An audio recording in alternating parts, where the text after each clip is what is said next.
Hi hello నమస్తే people. So ఈరోజు అయితే మనం ఒక బ్యూటిఫుల్ అండ్ ఫేమస్ టెంపుల్ అయితే వచ్చేసామండి. ఈ టెంపుల్ ఎక్కడో కాదు, మనకు ముషీరాబాద్లోనే ఉంది. అంటే సికింద్రాబాద్ నుండి జస్ట్ 4 కిలోమీటర్స్ దూరంలోనే. జమ్ని కాలనీ పోచమ్మ టెంపుల్ అంటే తెలియనోళ్ళు ఎవ్వరు ఉండరు. ఎందుకంటే అంతమంది భక్తులు అమ్మవారిని అయితే దర్శించుకోవడానికి చాలా ఫ్రీక్వెంట్గా అయితే ఇక్కడ వస్తుంటారు. ఇక్కడ అమ్మవారికి అయితే more than 100 years of history ఉంది. అమ్మవారు అయితే స్వయంభూ మర్రి చెట్టు కింద వెలిసింది. అంతేకాకుండా ఇక్కడ మనకి శాస్త్ర ప్రకారంగా అయితే బోనాలు అయితే జరపడం జరుగుతుంది. చాలా మంది అయితే బోనాలు అయితే ఇక్కడ సమర్పించుకోవడానికి అయితే వస్తుంటారు బోనాల జాతరకి. అంతేకాకుండా నవరాత్రికి అయితే ప్రత్యేక పూజలు అయితే జరుగుతాయంట. ప్రతి సంవత్సరం లాగే ఈ సంవత్సరంకి కూడా బోనాల జాతరకి ఎంతో రంగరంగ వైభవంగా ఇక్కడైతే బోనాలు అయితే జరుగుతున్నాయి. మోర్ దెన్ 40 పలరం బండి అయితే ఇక్కడ అమ్మవారికి అయితే రావడం అయితే జరుగుతుంది. మెయిన్గా అయితే మనకు తెలిసిందే కదా, ముషీరాబాద్ అంటే చాలా పలరం బండ్లు వెళ్తాయని.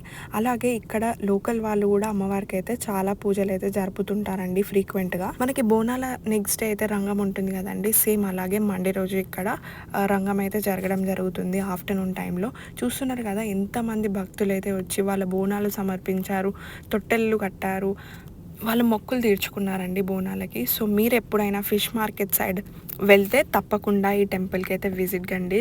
అమ్మవారిని అయితే చూస్తే 2 కళ్ళు సరిపోవు. నేను మరీ చెప్తున్నా, ఎందుకంటే మీరే చూస్తారు కదా లోపల అంత బాగుంది అమ్మవారు. సో అమ్మవారికి అయితే బోనాలు సమర్పించడానికి చాలామంది వచ్చారంట ఈసారి అయితే. ట్యూస్డే అండ్ ఫ్రైడే రోజు అయితే అమ్మవారికి ప్రత్యేక పూజలు అయితే జరుగుతుంటాయండి. సో ఫైనల్గా అయితే మనం టెంపుల్ లోపలికి అయితే వెళ్ళబోతున్నామండి. బయట అయితే మనకి ఇట్లా పోతరాజులు ఉన్నట్టు అండ్ లోపల కూడా ఎన్నో విగ్రహాలు అయితే ఉండడం జరిగింది.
సో చూస్తున్నారు కదా అమ్మవారు అయితే ఎంత నిండుగా ఉందో, అండ్ గుడి కూడా చాలా ప్రశాంతంగా ఉందండి.